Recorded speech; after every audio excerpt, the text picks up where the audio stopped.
There's a saying that goes something like, a parent is only as happy as their most unhappy child. I can certainly relate to this as a parent of 5 young adults. We all want our children to be happy, and when they're not, it's hard not to feel responsible, and it's tough to know where to go for help when their sadness is outside of our ability to make it better. When my kids were young and there was a scraped knee or a meltdown, when one of them didn't get what they wanted, as an example, it was easier to soothe that injury. And as they grew, so did their potential for hurt, pain, more than the physical, their emotional distress. It's natural for us as human beings to seek connection, and when those connections are threatened, our world tends to be more isolated, confusing, which can impact our self-esteem. There is an epidemic in our society as a result of the internet, social media, and COVID of an extreme overuse of any kind of social media that often makes us feel terrible about ourselves. And there's a desire and need for external approval, mostly from our peers. And I hate to say this, but I don't think it really is only necessarily with teens. Certainly in adult peer groups, that's true as well. It's what Facebook is often about. This has left our youth trying to navigate relationships, often on their own, which can result in depression, anxiety, low self-esteem, that leads to more unanswered questions and sometimes to self-destructive behavior. Maybe developing an eating disorder, doing self-harm, including using alcohol and drugs, behaviors that either dull feelings, make us feel in control or as if we pretend to be in control, frankly, or make us feel something when we are in such deep psychological distraught that we cannot imagine others' feelings as we do. So we do things to hurt ourselves, thinking it will reduce our emotional pain. This often furthers our isolation and doesn't provide the opportunity to get answers, even if the answers are actually the arms reaching out, providing support to reduce the isolation and foster the feeling of community from those who have experienced similar feelings and behaviors. That, along with great resources, can be comfort enough. Welcome to Small and Gutsy, our podcast featuring nonprofits and social impact organizations under $10 million. My name is Dr. Laura Witkoff, and I'm excited and proud to be your host. We hope you'll love the stories as much as we do, and perhaps you will find needed services, a job, volunteer, invest in, or donate. Please pass along any valuable information you hear today to others and send me the name of any organization you'd like featured at lwitkoff@gmail.com. That's 2 T's and 2 F's. And for all of you followers, we appreciate that you followed Small and Gutsy. We have just applied to become a nonprofit ourselves. We are thrilled to move in this direction, enabling us to continue to meet our vision of interviewing as many smaller nonprofits and social impact organizations as we can. We all want connection, to belong to family, even if family that is chosen, not necessarily the one into which we were born. We know our youth and teens listen to their peers, often before they listen to their parents or guardians. My niece, Lauren Fuchs, started a podcast in high school with a friend to address mental health issues through interviews with professionals in areas that were of concern to teens. This began during COVID-19 and has continued. It's called the Thrive Initiative and covers topics like eating disorders, anxiety, obsessive-compulsive behavior, mindfulness, perfectionism, self-compassion. I'm very proud of their initiative and delighted that they saw a gap in information and chose a platform in which to share information from experts in those respective fields. There are numerous ways to seek help and guidance, but sometimes they are hard to find or access, and certainly not in one place, and most often not from teens themselves. And that is what our featured organization's founder discovered. My incredible guests today are a combination of parent and peer. Incredible parents, Jeff and Kathy Long, who saw their daughters suffering and felt helpless to do something about it, although they tried everything and found that there were resources that were not accessible in one place. And if they were adults sharing their professional and sometimes personal expertise with youth. This significant gap they discovered became a precursor to the organization featured today. They came up with an amazing online resource that they will talk about in detail today. Teens4Teens Help provides an array of resources and support. that are driven by youth needs rather than by adults. And yet the site is supported by professionals and adults in the field and those with personal experience. Their purpose is to empower teens who are suffering from emotional and mental health issues to choose their own recovery. And I love the word "to choose" in that purpose statement. One of the many things I also love about their website is their driving mantra. We are a group of young people who faced serious mental health challenges. We chose recovery. You can too. I am incredibly proud to introduce Teens4Teens Help and our small and gutsy family, as they are making a huge impact on youth suffering from, quite honestly, growing up. And in fact, I think many adults could use this as well. I am so excited to introduce you to one of the founders of Teens4Teens Help, Jeff Long, who incidentally quit his day job to focus entirely on developing this resource that has and continues to help so many. And with him is Youth Advisory Board member Ariel Bensby, who also started a mental health club in her own high school. So let's get started. Welcome, Jeff and Ariel. My first question to both of you is, tell me sort of a little bit of the story of how you started this. I did an intro, but it was just from my observation. I want to hear from you. Yeah, I'll try to be brief. Obviously, our daughter had a 4-year mental health journey with her anorexia and depression, anxiety. And we just did everything we could, which included residential and treatment centers and hospital visits and IOP and PHP. At the end of her 4-year journey, we learned a lot. That's why we wrote the book, A Parent's Guide to Anorexia, because we weren't told all the things between the services. And we also had a very difficult time to begin where to go on the internet to find where to get help. There wasn't a funnel, a center of the target. But at the end of her last treatment center, she spoke at a high school, which is super brave for somebody with social anxiety. Fortuitously, the next year, the high school called back and said, "Can we have that girl speak again?" Wow. And because she spoke again, at the end of that second talk, a kid came up and said, "Can I give you a hug?" And she said, "Sure. Why?" And he said, "Well, last year I was trying to figure out how I was going to kill myself. And I heard you talk and got help instead." Wow. She was just so happy that her pain and suffering had helped one person, Right. and knew that alumni at treatment centers come and talk to the kids going through treatment. And so we went online to find this, and we couldn't find it. And we could find, like you said earlier, adults talking about their experiences, written experiences. But that's not how teens communicate. They communicate online with their peers and in video. And so we just asked our daughter, if we created this, would this be a good thing? And she said, "Oh my God, if I had heard a story when I was first struggling, it would have saved me years." And so because we heard that, and it was so painful to go through what we went through, and our pain was 1/10 of what our daughter went through, we just had to do it. We just had to. And so that was the impetus for this organization. And you know what, Jeff, what's so beautiful about what you shared is, for so many of the organizations with whom I speak, what really creates the difference is exactly what you said. We had to. We were compelled to do this. We either had passion about something, which clearly you do, but the idea of helping others was just not only a light bulb for your daughter, but also for you as a family. And it's quite remarkable, because giving back does so much for us as much as often it does for others. And there's an old saying, if you do one tiny thing, you pick up one piece of litter, you do one small thing, it's as if you've done a whole world of things. So Ariel, I want to pass it to you. Tell me, how did you hear about this, get involved, become a board member? I actually heard about Teens4Teens Help through my college counselor. I was brainstorming some essays, kind of talking about my experiences with mental health. And she was like, "Wow, I have the perfect person to introduce you to," which happened to be Jeff and Kathy. And they were kind of trying, this was at the very beginning of Teens4Teens Help. There was really only like 3 people on the board at that point. And we kind of collaborated. I shared my ideas, he shared his.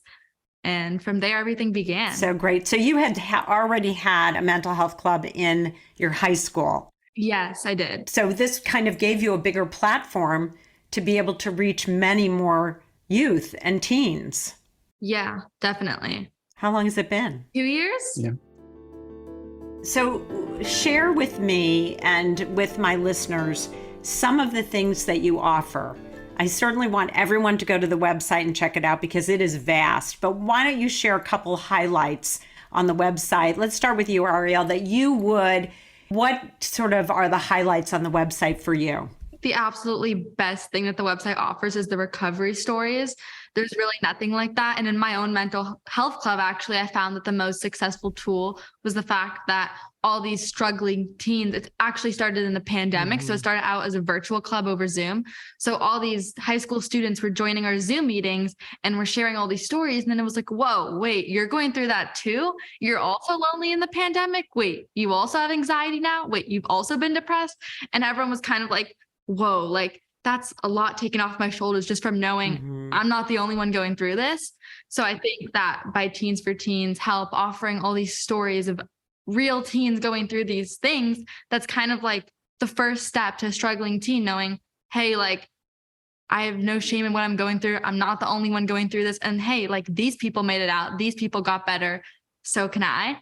And I think that's a very, very important step to anyone struggling, just knowing that they can get out of it. Yeah, you've said many things, but the two things I really want to highlight are you're not alone. Other people have felt the same way you have, because when you're in it, you feel like there's no door. There's no opening. There's no way to the end of this. And by the way, everyone looks happy but me. How come I feel this way? And the second thing is the whole idea of recovery is possible, that other people who came before me have recovered. And I know I can too, because in that moment, you don't feel that way. So those two gifts are just incredible. And those stories are poignant and powerful. And Jeff, that's really what your daughter was able to do for that other, young student who came up and said, I was feeling this way and I'm here because of you. Exactly. Yeah, storytelling is so important anyway, and it's cathartic for the individual. But what you've both pointed out is it's so cathartic for the listener because, again, it offers hope and reduces isolation, even in this sort of virtual environment that we're, many of us are in, or if it's someone in a high school that's not close, they can still access that. They might be across the country. Well, and storytelling, is a human thing, and it's how we learn. And they've actually done neuroscience. So the science behind it is simply that when somebody tells a story, the listener, their whole brain lights up because they're using all of their brain. And so they remember more, they're more likely to act on that information. And it just serves them better than other ways of learning, of just listening or just writing. As a teen, I can definitely verify that many adults and teachers, parents will always be like, it's okay, you'll get through it. And you're like, no. But to see a story of another teen saying that is a totally different experience. So yes, there are many other platforms and people out there who are definitely advocating for mental health and saying, you got it, you'll get through it, you're not alone. But to sit there and have this website where tons of teens are just being completely vulnerable and sharing how they got through it, it's a completely different feeling. I love this because we as adults, frankly, we often go to our peers for advice. We go to our trusted peers. Sometimes we have to discern, who that is. You've created a website where everyone on there as a teen is trusted. Why? Because they put their own vulnerable story out there in service to others. So already the due diligence is done on them, and you can listen to their story and think, if they could do this, I could do this. And I think people are looking for reducing that feeling of aloneness and isolation and truly connecting with community. We invite people on our youth board, and we meet once a month, and it's a wonderful collaborative group of, I think, genius teens who have just great ideas, and they vet and come up with almost everything that we put on the site. We kind of double filter everything. It has to be approved by them. And then we have a professional advisory board of mental health professionals who also look at it to make sure that the information is correct, that it is not triggering, as best as possible and that it's useful. And so between our youth board and our professional board, all the information, because they make informational videos. When you talked at the beginning, we mentioned the stories, but we've kind of created a funnel where the stories are front and center and the most important thing. But that we have informational videos that are animated and narrated by our youth board. And it's, 4-minute videos on signs and symptoms, the types of anxiety, treatment options, coping skills, and then resources, the apps, the treatment centers and things like that, hotlines. And there's always a button on every page that they can connect immediately to the 988 hotline. They can connect to Teen Talk hotline. So once a month, we have a few teens from our youth advisory board join a professional or therapist, and anyone can log on anonymously. You ask questions. There's a Q&A chat. So if anyone is struggling and wants to kind of reach out in live time, we do those once a month, and every month we have a different topic. But of course, if someone has any question, we're always really open to anything. But that is a way to kind of interact with us. If you're not looking to be a part of it, but just if you're struggling and want to get some questions answered or want to connect with us, then that is a nice way for a lot of struggling teens or really struggling anyone to just kind of come on, ask one of us, ask a professional. I think that's great because a couple things. One is you don't isolate the relationship of mentor and mentee. So I think that's actually a better forum. Someone can ask a question without revealing who they are if they're not ready to. And Jeff, I didn't get back to you on sort of your highlights, but you sort of spoke of them. I'm going to guess this was the other area, which are really the vast resources that folks can access if they're really trying to figure out what is the best treatment plan or what do the professionals say, or this sounds like me, let me look at this resource as a possibility and check it out. So you've kind of done this one-stop shop, for lack of a better word, in terms of resources and support for people who are suffering. And it's not just, I know your daughter had an eating disorder, but it covers a vast array of mental health issues. Suicide prevention, as I mentioned, the eating disorders, we have addiction, we're adding bullying, we're adding ADHD and learning challenges. Even very rarely do these problems come individually, they come in packs. And so we already have 4 people with bipolar. We'll eventually do a bipolar and a trauma. We're adding them as fast as we can, and it just takes time and money.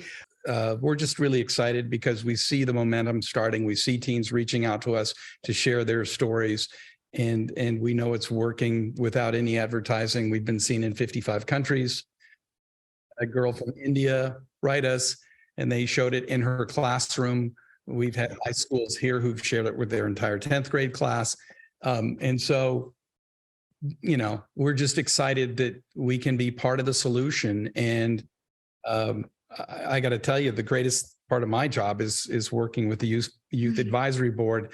The kids, well, as you know, in life, anybody who goes through something difficult is better for it. It's not fun to go through something difficult, but it gives you compassion and understanding and sympathy. And I think almost everybody on our youth board has, dealt with something, and they are these wonderful people that I just enjoy working with to continue to help other people.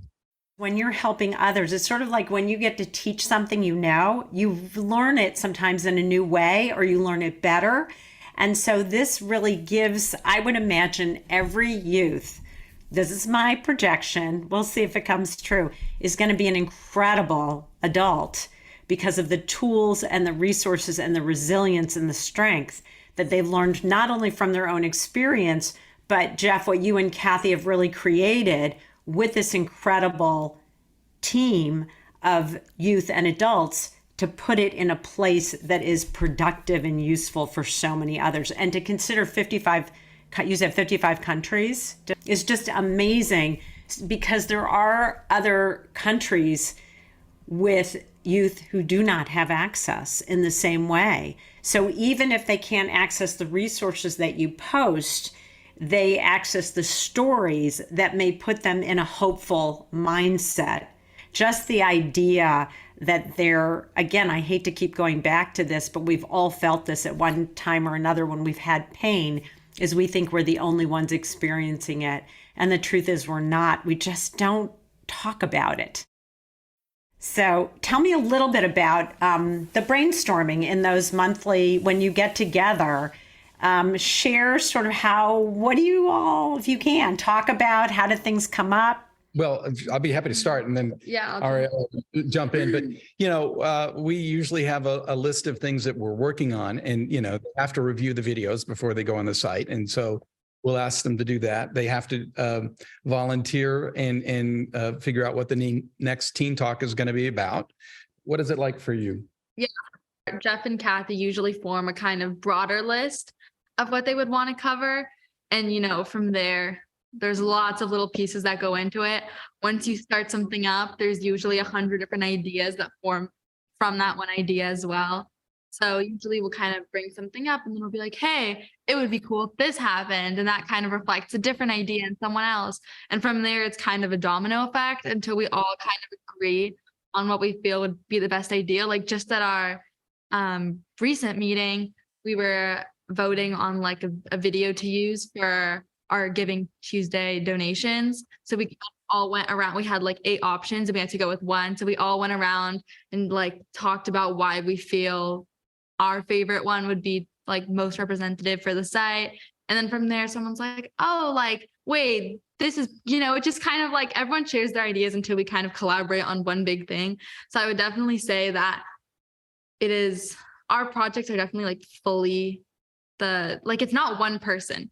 I would say they're very collaborative meetings. We all kind of share ideas together. It's not like one person taking initiative and leading it. It's 100% teamwork from start to finish of the meeting. That's incredibly unusual. I would say if you all could go into the consulting world, you could teach a lot of organizations how to do this very effectively, because it doesn't always work that way. But I love that every teen has a voice, it sounds like, and that you all, and maybe through this experience and maybe through the hardship, you're not afraid to use it. And because it's so collaborative, anybody's idea gets to be put on the table, which, by the way, doesn't mean that idea is going to come to fruition.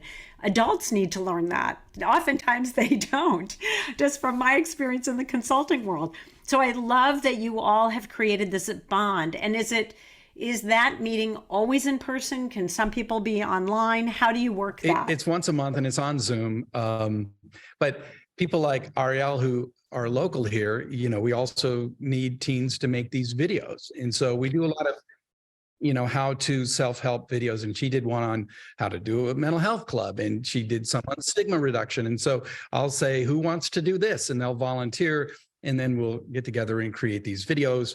On some of the informational videos where the information is curated from a university. We work with USC and UCSF, and then I'll write a script and then I'll give it to the teen and say, review this, put it in your language. And then they'll rewrite it so that it makes sense to them. And then they'll do the narration. So it is collaborative, and we wouldn't do it and couldn't do it without them. It is for them and by them. And that's the whole point. We learned that through our journey with our daughter, is it was the power of the peer group. It was listening to other teens, and it was the people deciding when they wanted to recover. In other words, we've done a lot of these stories, and almost always there is a moment in time that they remembered where they said, I'm going to give it a shot. My guess is you're collectively hoping that is where somebody comes to, but you're also patient in that someone has to come to that when they're ready. And we never know what video or what story or what resource or what guidance is going to help that happen. So I really appreciate that. And I appreciate, I always think that, I forget how old I am till I look in the mirror and go, ooh, wait. And then of course I have children and the whole thing. And we always think we know what it's like to be a teen because we were one. We don't. There's so many other intervening factors today that I certainly didn't have. I didn't Zoom when I was a kid. I don't know what that's like. I didn't have COVID. There were other things. And so what youth is facing and teens are facing is so vastly different than what I faced. If you put the same ideas or solutions, it's really not the way to do it. And so you all came to that understanding, and so have involved this youth energy and brilliance and wisdom into this site as the guiding force that really is the foundation of Teens4Teens Help. It's the title is really what you are doing, and you're living by that. So I know there are resources. I know there are stories. I know that there is a process that you go through to determine sort of what videos to post. How about the process of topics? Is that a similar type of process that comes up in those meetings, or can someone suggest a topic? How does that work? It's also motivated by the stories that we get, right? And the capacity we have to build them out. We did a teen talk for ADHD and learning issues a month ago, and we have our first story now. So we're working on the informational videos, and in a month or two, that will be up. And that's kind of how it evolves. I think sometimes certain topics are more relevant too. Like especially the pandemic, we would cover a lot more of like loneliness and depression and things like that. And then once you go back to school, there's more like social anxiety, there's the ADHD and learning disorders. So it really is also what's happening now in real time and addressing that, because as life changes, sometimes issues do as well. What are some areas you feel you would love to develop? And I don't mean topics necessarily. Are there areas that you would love to develop but haven't been able to get there yet because of, resources and time and so on and so forth? Yeah, we want to develop more programs for schools. We do events. We have collaborated with Insight to Teen Culture and Peer Voices of Orange County, and the suicide prevention in different counties. And our teen board have volunteered to be on panels. They've spoken for a grad student on suicide prevention at USC and UCSF on addiction. And they've been to some of these movie screenings and been on panels talking about social media. One of the things we say is, how can we become the most useful online tool for mental health for teens and young adults? And so we just ask that question at every meeting. And, this is kind of what we do. In terms of Teens4Teens growing, I would say I would want Teens4Teens to be something that everybody knows about, at least nationally. Most people still don't know about Teens4Teens. Again, many do, as compared to 2 years ago. But I think that there are still thousands, if not more, of teens out there, probably millions, honestly, who could really, really use Teens4Teens and just don't know about it.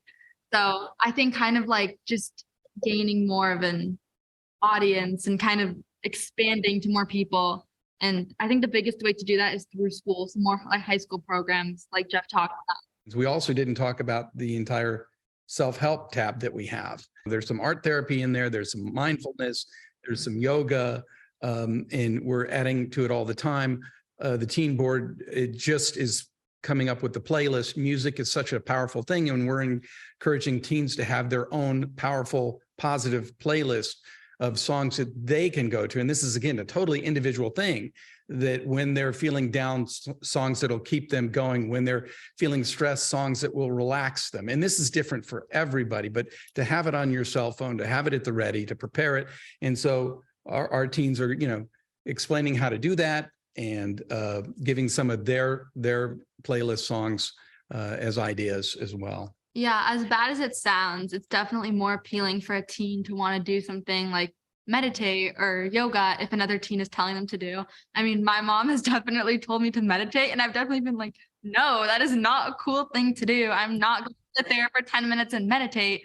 But then if you kind of see, wait, other teens recommended this meditation, other teens said these songs were helpful. Wait, it's actually kind of cool. I feel like there's a way bigger of an appeal, even though it's a little bit twisted in a way. I just feel like it's kind of a different connection. I think it's totally natural. I think you're right on. And I have another thought, which you've probably thought of, because I can't help myself as I'm listening to the two of you, and I get excited about what you've created, is if you ever had a teen interested in and has the wherewithal or could read a mindfulness practice, because I have listened to one of yours. I think they're adults. I've liked them, but I think it could be very powerful for a teen to do a mindfulness. And Jeff's writing this down. Yay! I love doing a little consultation in the moment. No, it makes me feel so good. It makes me feel alive because I love what you're doing and I get so excited. And I also think that for music, because there are plenty of teens, if, granted, they're telling their story, but it would be very interesting because sometimes teens express their feelings through song. And you might find a teen who's willing to play the guitar or just do, a vocal and say, hey, this is my playlist, but here's a song I did. And I think it could be really wonderful if they know that the purpose is to help other teens.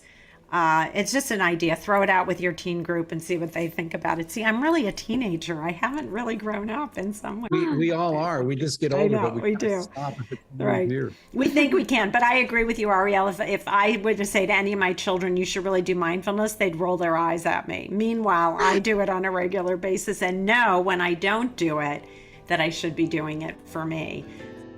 It's just wild, like how many teens are going through the same thing. And I do think Teens for Teens is super unique because if like so many teens have an idea, Teens for Teens kind of brings it to life. Like I just had a mental health club at, my own high school, and through Teens for Teens, I created it into a platform that would basically like a starter kit on how to make your own mental health club that hopefully enabled so many other teens to do the exact same thing at their high school. We outlined like how to start a club, how to cover and lead such difficult conversations, really like highlighted every single thing of what you need to do, just basically like handed it to someone like, here's everything from the bottom to the top, how to do everything you could possibly do, how to cover these topics, how to lead these meetings, what you need to do, who you have to get involved, and gave it to them. And that was like such a small idea I had at my own high school. And then boom, Teens for Teens like put it out there. And I hope that so many people took that kit and made it into a club at their school. And don't forget to put the help after Teens for Teens. Otherwise, it's a different site. So Teens4Teens Help, that help is really important, and that help is instrumental. To your point, Ariel, that I love so much is you're giving people a gift.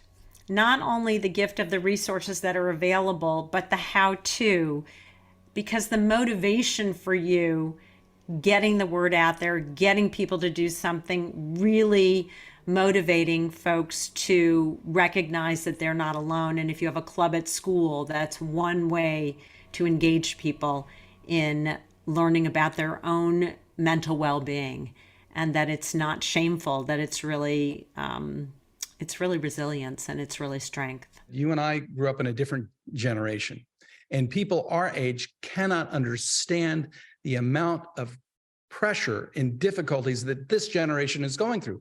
We don't look at it. We say, oh, they told us, just toughen up, rub some dirt on it. It's an entirely different world. We didn't grow up where there were mass shootings at the grocery store, at concerts, at movie theaters, and schools. We didn't grow up with climate change. We didn't grow up with AI politically dividing the country and the world. We didn't grow up with social media, with the fear of missing out and horrible comparisons, and AI sending kids down terrible paths to make more advertising dollars. These are real difficult things. And I'm sure you can even tell me about more. There's more pressure in school. Tell me. Forgetting about all the other issues, social media alone absolutely can cause everything. All these, there's a party you weren't invited, anxiety. Right? Why am I not there? Are we not friends anymore? What happened? Does she not like me? Depression, everything. I believe seriously. I mean, I'm guilty of it too, but I feel like everything, we all are, but I feel like everything really stems from there. I always say, I wish social media wasn't a thing, but I can't be in this world. I can't be the only one who doesn't have it. I can't not be on it when everyone else is on it, because, that's where most communication does happen now. A lot of texting, invitations, blah, blah. But I had a girl text me personally after one of our mental health club meetings, and she was like, I just wanted to say thank you. I never thought I would be able to talk about that. I didn't know I was allowed to talk about that. I thought it was just feeling. I didn't know that was something I shared with other people. I was just like blown away because it shouldn't be like that. It shouldn't, you should have to hide away, or that, some families make you feel like you can't embrace. There's so much taboo in our culture, even in our mainstream culture, whatever that is. Yeah, I'm so glad you brought that up. And I love that experience of this young woman contacting you and saying thank you. It's just nothing that now I know it's okay to at least talk to you about it, or maybe to a few others. And it's sometimes very surprising. This was true for, other things, and certainly my history of things that you could talk about and things that you couldn't talk about. And I think the more we reduce that shame and stigma, the better off teens will be in whatever they face in the future. I think especially in the pandemic, social media got so much worse because at least like that was my only way of connecting with anyone. It was the only way we would talk to each other, at least like, especially I was like 16 in the pandemic. So I feel like at least for my age group, I feel like for everyone really, that was the only way we connected. And I literally had to delete Instagram for like a month at one point in the pandemic. I like deleted off my phone and didn't go on it for a month because I was like, this is not okay. I'm like too obsessed with it. I need to just call someone instead. And that really helped me. Now I actually have like the setting app limits that you can put on your phone. So I can't go on more than one. So I am finding that balance, but it's still hard. All it takes one point, it takes one post, one story. And if you feel triggered, it doesn't really matter. I mean, it makes a difference if you spend 5 minutes or 5 hours, but it really just takes one thing to kind of set you off and be like, ouch. And I feel like there's so much on there that can cause that. So like you said, finding other communities outside of that is really important. And when I do find myself in a community like Teens4Teens or, genuine people, I don't find myself doing that thing where you look down on your phone and scroll. So I think even if it's an online community such as Teens4Teens, at least it's more genuine and, not just being jealous of someone else and comparing yourself, because we've all been down that road too many times. Small and Gutsy is sponsored by the Intrinsic Group, my boutique management consulting firm specializing in guiding organizations to leverage talent, optimize processes, and to ensure the organization's narrative is aligned with their culture. We'd love to invite you to be a sponsor. So if you're interested in sponsoring Small and Gutsy to keep it going, please reach out to me at reachus@theintrinsicgroup.com. So if you all are ready, I'm ready to do our round of quick Gutsy questions. They're fun. There's no right answer. It's just a fun way to end our podcast. You all have been incredible. What is at the top of your wish list for Teens4Teens Help? But the answer can't be money or funding, because that's always what all of us want in the nonprofit sector. So outside of money and funding, what is at the top of your wish list for Teens4Teens Help? And by the way, Teens4Teens is teens, the letter 4, teens, and the word help. What's at the top of your list? I don't know. Give me a second. You can start. I got a long list. Top of my list would be, someone to help with TikTok, because that's a monster that you got to, it's a double-edged sword. We're using social media to reach and help. And we also know that it can be difficult, but like all things, it's about too much or, just right. So true. You have to, sometimes with the dragon, you got to have another dragon there to you can't slay a dragon that really people access. So I get it. Ariel made these wonderful stigma, how to get rid of stigma videos. And so, those sorts of things we'd like to get going more on platforms like TikTok so people can see them in a fun and creative way. Mm-hmm. The other thing is, we're always looking for more stories, and I call them recovery heroes, because I love that. These kids are so amazing to share their stories, to be vulnerable, to have the courage. But it also helps them because now they're mentors. Yeah. Now they're helping other people and they connect those dots, and it's very useful for them. And as Brené Brown says, your story of experience can be somebody else's survival guide. And that's really the truth of platform. Mm-hmm. I love that. Recovery heroes. So let's do a shout out for recovery heroes, and they'll send you an email or get on your website and write, in your contact form to reach out to you, which would be great. Ariel, what about you? I know, Jeff, your list is long. We can go back if you have a few more. I would say maybe to just be able to kind of attend bigger events and just kind of spread Mm. out more, especially in underserved communities like we talked Oh, about. I love I feel like I feel like we're privileged in Los Angeles to start have more school counselors, school therapists, school help, but there are millions of communities who are so behind, especially in a lot of poorer countries who just don't have these advantages and benefits that we have. So to be Yeah. able to bring Teens for Teens to them, I feel like would be the biggest gift. I love that. And I think even in the LA area, there are marginalized communities Absolutely, yeah.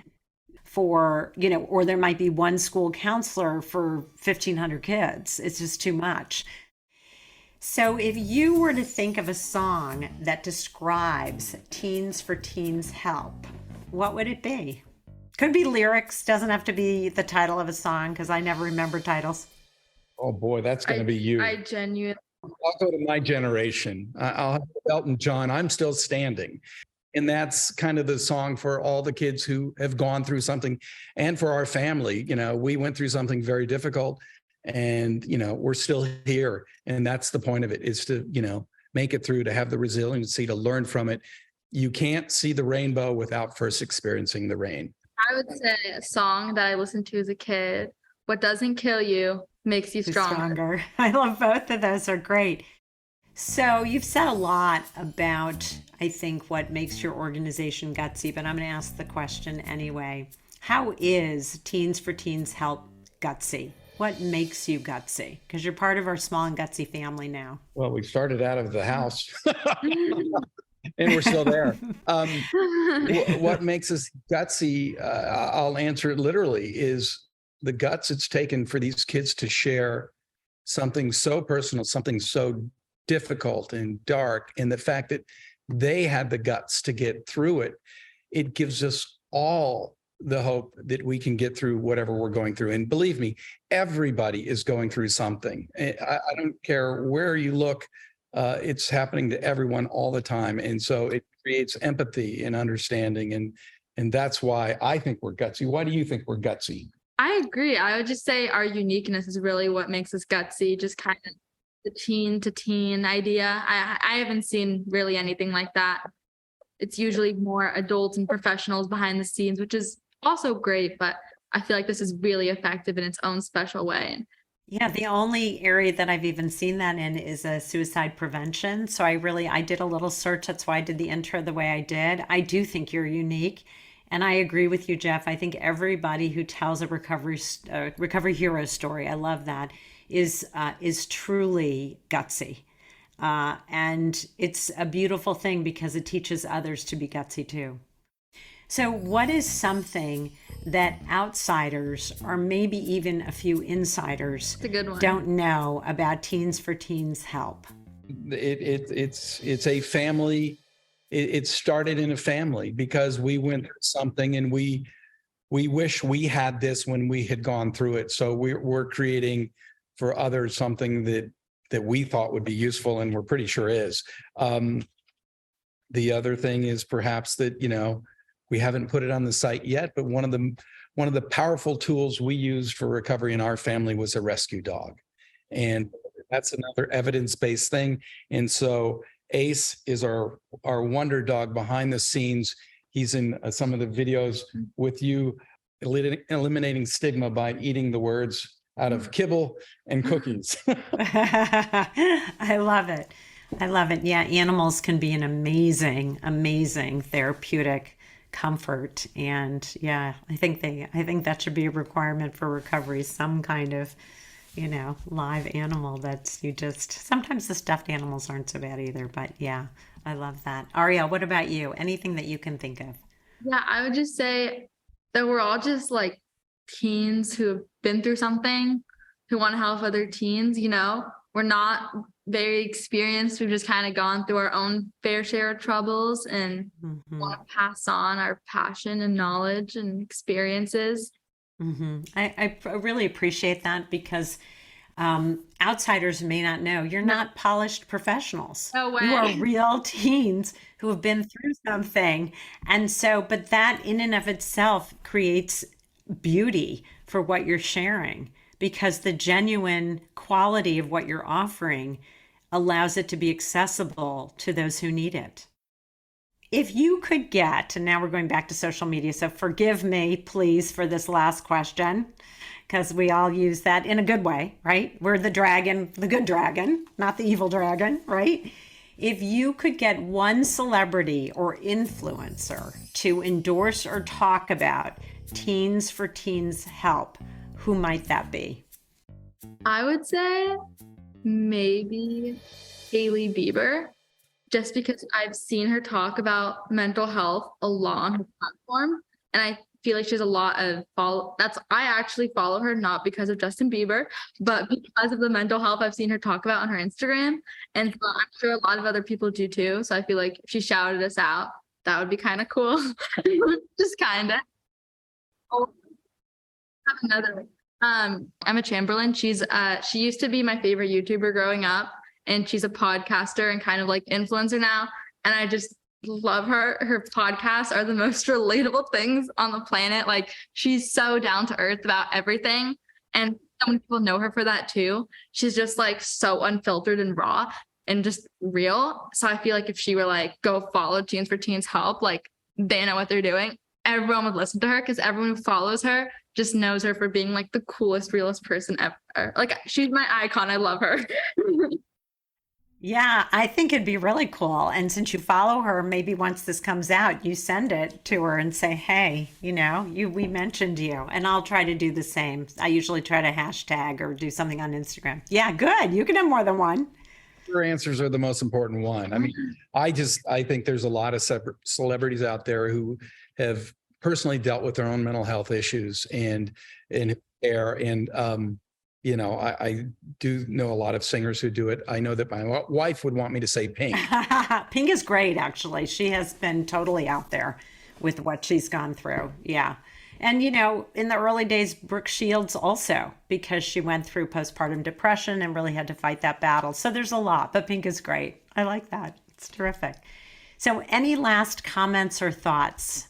Yeah, I would just, always encourage people to be kind to one another. I think we're missing that in our society right now, and go back to everybody's going through something. And so, take a breath, breathe, know that, we're all dealing with something, and look out soon, because I'm going to talk Ariel to doing some breathing videos for us. I'm going to be listening to that. I love it, love it, love it. Ariel, sorry, but I'm really grateful. I think it's terrific. So I mentioned before, but what's the best way for folks to reach you? They can go to our website, Teens4TeensHelp.org, and there's a contact us button all over the page, top, bottom, and that's the easiest way.